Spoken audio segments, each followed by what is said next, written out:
היום המיוחד הזה מוקדש לרשות אחת שכל אזרח במדינה מרגיש את השפעתה. רשות החברות הממשלתיות היא לא עוד רגולטור, היא מנוע. חג היובל של רשות החברות הממשלתיות, אותו אנחנו מציינים כאן היום בגאווה ובהערכה, מביא איתו הזדמנות חשובה. החברות הממשלתיות הן נכס לאומי של ממש. אגב, המחזורים של רוב החברות, כולם ביחד במצטבר, האגרגציה שלהם זה כ-100 מיליארד. לאן שלא נפנה את מבטנו במדינת ישראל נוכל לראות את השפעתן ותרומתן של החברות הממשלתיות על כל תחומי החיים.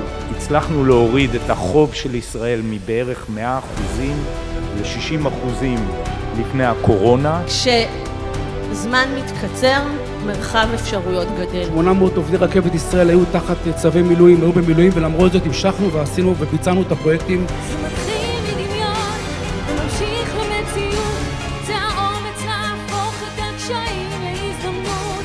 זה מתחיל בצד וממשיך למסע, זה מתחיל מאדם אחד עובר האנושות כולה. הזכות לבנות את ארצנו, את מדינתנו.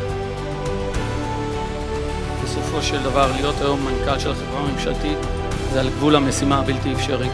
היתרון שלנו הוא לא בשטח ולא בהיקף האוכלוסייה, היתרון הוא במוח וביכולות. יש לך זה המקצועיות שלך, זה הנתונים, זה הידע, זה שאתה מכיר את המטריה ושאתה יודע לטעון טיעון טוב. כיצד משפיעה ההשקעה המשמעותית בביטחון על הכלכלה הישראלית בטווח הארוך? כסף מגייסים כשאפשר, לא שצריך. ייקחו את הכסף, ישתמשו בו במו"פ ארוך טווח, זה יעשה טוב למדינת ישראל, רוצו קדימה. תודה לכולכם על שלקחתם חלק בציון היובל לרשות החברות הממשלתיות.